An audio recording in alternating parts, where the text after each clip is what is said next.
ഈ സലിം മടവൂര് ഇപ്പൊ അവരുടെ ആളായതുകൊണ്ടാണല്ലോ ഇത് പറയണത്. സലിം മടവൂര് സത്യത്തിൽ ഇതിന്റെ ഈ വക്താവല്ല. സലിം മടവൂരൊക്കെ കുറച്ച് കാര്യങ്ങൾ കൃത്യമായി പഠിച്ച് അത് രാഷ്ട്രീയ ഭേദമെന്ന് അഭിപ്രായം പറയുന്ന ഒരു ക്യാരക്ടറാണ്. പക്ഷെ ഇത് ഗതികേട് കൊണ്ട് പറയുന്നതാ. കാരണം ആള് പറയുന്ന ഒരു ഡയലോഗിക്ക് ഭയങ്കര ചിരി വന്നു. പോയി പണി നോക്കാൻ പറഞ്ഞില്ലേ അയാൾ കോടതിയോട് 13,000 കോടി രൂപ. എന്റെ സലിം ജി, നിങ്ങൾക്ക് കൃത്യമായിട്ട് അറിയാലോ, ASG കോടതിയിൽ കൃത്യമായി വാദിച്ചത് എന്താ? 11,19,906 കോടി രൂപ. കണക്ക് എഴുതണമെങ്കിൽ കമ്മ്യൂണിസ്റ്റുകാർക്ക് കണക്ക് എഴുതാറിയില്ല. നിങ്ങൾ കൃത്യമായിട്ട് നിങ്ങൾക്ക് ആ പണി അറിയുന്ന ആളായതുകൊണ്ട് എഴുതി പറഞ്ഞു വെച്ചോ.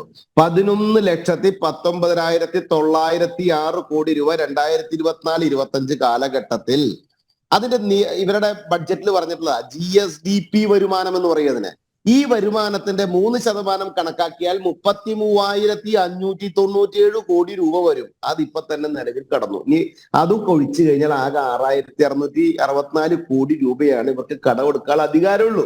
ആ സമയത്ത് ഇവരുടെ നേതാവ് ഉണ്ടല്ലോ, അതായത് കോൺഗ്രസിന്റെ നേതാവായിട്ടുള്ള ഇവർ വെച്ചിട്ടുള്ള കോടിക്കണക്ക് മുക്കി വെക്കുന്ന കപിൽ സിബലില്ലേ, അതൊക്കെ ചാടി എണീറ്റിട്ട് പറഞ്ഞു ഈ കണക്ക് ഒരു കാരണവശാലും മാധ്യമങ്ങളിൽ വരാൻ പാടില്ല, കോടതി രേഖകൾ നിങ്ങളും പരിശോധിച്ചോ. ആ കോടതി ചിരിച്ചുകൊണ്ട് ചോദിച്ചത് എന്താണെന്നറിയാമോ? ഇവിടെ ഓപ്പൺ കോർട്ടിന് പറഞ്ഞ കാര്യമല്ലേ, പിന്നെന്താ മാധ്യമങ്ങളിൽ വന്നാൽ കുഴപ്പം? അപ്പൊ ഇവരുടെ കള്ളത്തരമാണ്. ഞങ്ങൾക്ക് അത് വേണ്ട. ആ സമയത്ത് കോടതി ഇടപെട്ട് പറഞ്ഞത് പട്ടിണിയാണ്, എന്തെങ്കിലും കാര്യമായിട്ട് കൊടുക്കാൻ നിങ്ങൾ സെക്രട്ടറി തലത്തിൽ ചർച്ച ചെയ്ത് അമീക്കബിൾ ഒരു തീരുമാനം ഉണ്ടാക്കാൻ പറഞ്ഞു. എന്തിനാണെന്നറിയാമോ? ഈ 2024 തെരഞ്ഞെടുപ്പ് കടന്നു പോകാൻ കടം മൂലധനം സലിം മടവൂരിന് അതിന്റെ അർത്ഥം കൃത്യമായിട്ട് അറിയാം. നല്ല രസകരമായിട്ട് കാര്യങ്ങളെ കൈകാര്യം ചെയ്യുന്ന ആളാ. ഇപ്പൊ പറഞ്ഞ നുണയൊക്കെ രാഷ്ട്രീയത്തിന് വേണ്ടി പറയുന്നതാ. കടം മൂലധനം എന്ന് പറയപ്പെടുന്ന രീതിയിലേക്ക് ഇടതുപക്ഷ രാഷ്ട്രീയ സംഘടന ഈ കേരളത്തെ കൊണ്ടെത്തിച്ചു. സലിം മടവൂരിനോട് ചോദിക്കട്ടെ, സുപ്രീം കോടതിയെ നിങ്ങൾ പറപ്പിക്കുന്നു, BJPയെ നിങ്ങൾ പറപ്പിക്കുന്നു, നിങ്ങൾ ലോകത്തെല്ലാവരും പറപ്പിക്കുകയാണല്ലോ. കാരണം നിങ്ങൾക്ക് ആ സംസാരത്തിന്റെ ശൈലി അല്ലാതെ പറപ്പിക്കാൻ നിങ്ങളെ കൊണ്ടാവൂല. കാരണം നിങ്ങളുടെ രാഷ്ട്രീയ സംഘടനയ്ക്കോ നിങ്ങൾ പ്രതിനിധാനം ചെയ്യുന്ന മുന്നണിക്കോ അതിനുള്ള പ്രാപ്തിയില്ല എന്നുള്ള യാഥാർത്ഥ്യം എനിക്ക് വ്യക്തമായിട്ട് അറിയാം. നമ്മളത് അവിടെ ഇരിക്കട്ടെ. ഞാൻ ചോദിച്ചോട്ടെ, ഈ കേരള സർക്കാർ കടം വേണം കടം വേണം കടം വേണം എന്ന് പറയാതെ ഉൽപാദനക്ഷമതയുള്ള രീതിയിലേക്ക് സ്വന്തം സർക്കാരിനെ സ്വയം പര്യാപ്തത നേടുന്ന അവസ്ഥയിലേക്ക് കൊണ്ടെത്തിക്കാൻ പ്രാപ്തിയില്ലാത്ത, കഴിവില്ലാത്ത, ദീർഘവീക്ഷണമില്ലാത്ത ഒരു വലിയ ഭരണ സംവിധാനം ഉണ്ടാക്കി തീർത്തത് ഈ വഴിവിഴച്ച രാഷ്ട്രീയ സംവിധാനത്തിന്റെ ഭാഗമായിട്ടുള്ള 7 വർഷങ്ങൾ അടക്കമുള്ള മറ്റു വർഷങ്ങളല്ലേ? നിങ്ങൾക്ക് അതിനെ എതിർക്കാൻ ശ്രദ്ധിക്കോ?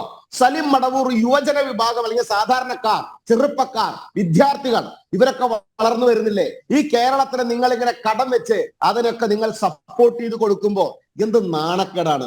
ക്ഷേമ പെൻഷൻ നിങ്ങൾക്ക് കൊടുക്കാൻ സാധിക്കുന്നില്ല. പോട്ടെ, ഈ 9 കോടി രൂപ നിങ്ങൾ എന്തിനാണ് കേരള സർക്കാരിന്റെ പണവും കൊടുത്ത് 148 വക്കീലന്മാരെ വിവിധ തസ്തികകളിൽ ഇവിടെയൊക്കെ പ്രതിനിധാനം ചെയ്യാൻ കൊണ്ടിരുത്തിയിരിക്കുന്നത്? സലിം മടവൂർക്കാർക്ക് പറ. കൃത്യമായിട്ട് ഡയറക്റ്റ് ചോദ്യം.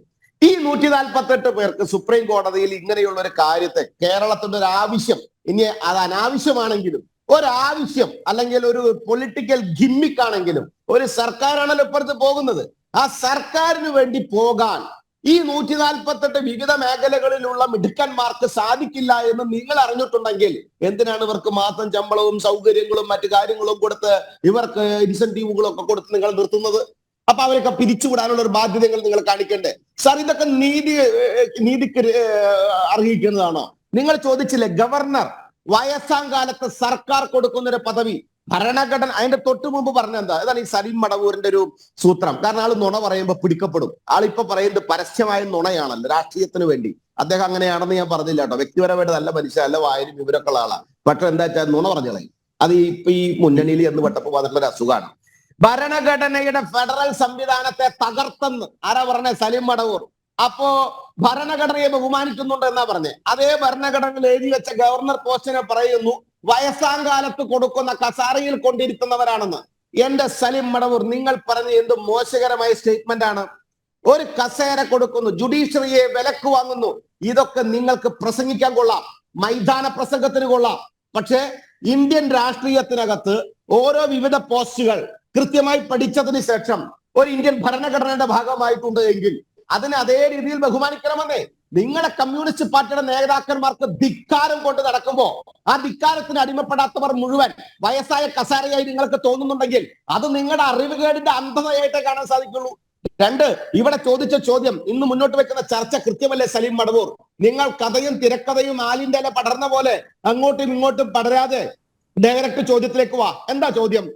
ഇവിടെ 148 വക്കീലന്മാർ കേരള സർക്കാരിന്റെ വിവിധ കാര്യങ്ങൾ ചെയ്യാൻ വിവിധ സ്ഥലത്തുണ്ട് എന്നിരിക്കെ കോടിക്കണക്കിന് രൂപ ചെലവാക്കി പുറത്ത് വക്കീലന്മാരെ കൊണ്ടുവന്നു വെക്കുമ്പോൾ അതിന്റെ കാര്യം എന്താണ്?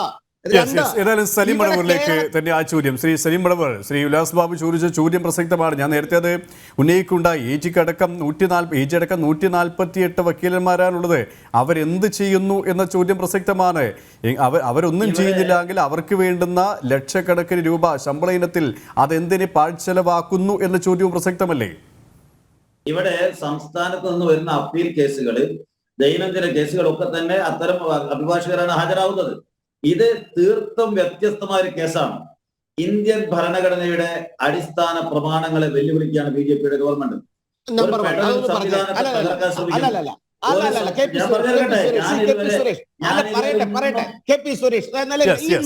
ഈ നോണയുടെ അഭ്യാസം നിർത്ത സലീം മടവൂരെ.